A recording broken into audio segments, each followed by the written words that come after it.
आज मैं आपको एक इखलाकी कहानी सुनाती हूँ जिसका अनुवाद है भालू और लोमड़ी। भालू मियाँ अक्सर बिलोमड़ी की चालाकियों का शिकार रहते थे। आज भी ऐसा ही हुआ। बिलोमड़ी ने इतला दी कि इधर झोंपड़ी में नए से आए हैं, इनके पास शहद के जार हैं, तुम्हारे तो मजे हो जाएंगे।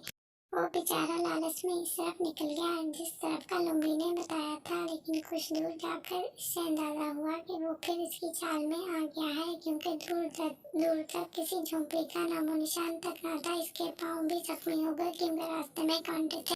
को लोमड़ी पर बहुत गुस्सा आया। इसने इरादा किया कि वो इससे जरूर बदला लेगा। शाम को वो अपने दोस्त हाथी के पास गया और तमाम माजरा सुनाया। इसने भी मदद करने का वादा किया और मिलकर लोमड़ी को सजा देने का मंसूबा बनाया। में हर रोज किसी न किसी जानवर को बादशाह शेर के हुक्म के मुताबिक ड्यूटी देना होती थी। वो अपने मुकर्रर दिन पहरा देता और अमन अमान कायम रखता। वो दिन आ गया। लोमड़ी की ड्यूटी थी। मंसूबे के मुताबिक भालू इसके पास गया और कहने लगा, बी लोमड़ी, वजीर उल्लू ने आपको जल्दी बुलाया है, आप हमारे साथ चले। हाथी ने भी यही अल्फाज दोहराए और बताया कि बादशाह सलामत भी नहीं है।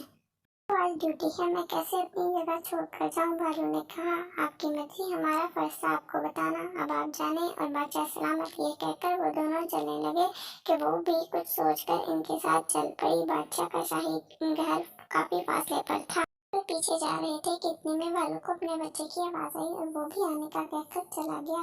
हाथी भी प्यास का बहाना करके दूसरी तरफ मुड़ गया। अभी लोमड़ी भागती जा रही थी कि इसको शेर की धार सुनाई दी। जब इसने गौर किया तो आवाज इस तरफ से आ रही थी जिस तरफ इसकी ड्यूटी थी। इसको सारी बात समझ में आ गई कि वो बेवकूफ बन चुकी है। अब इसको सजा मिलनी थी।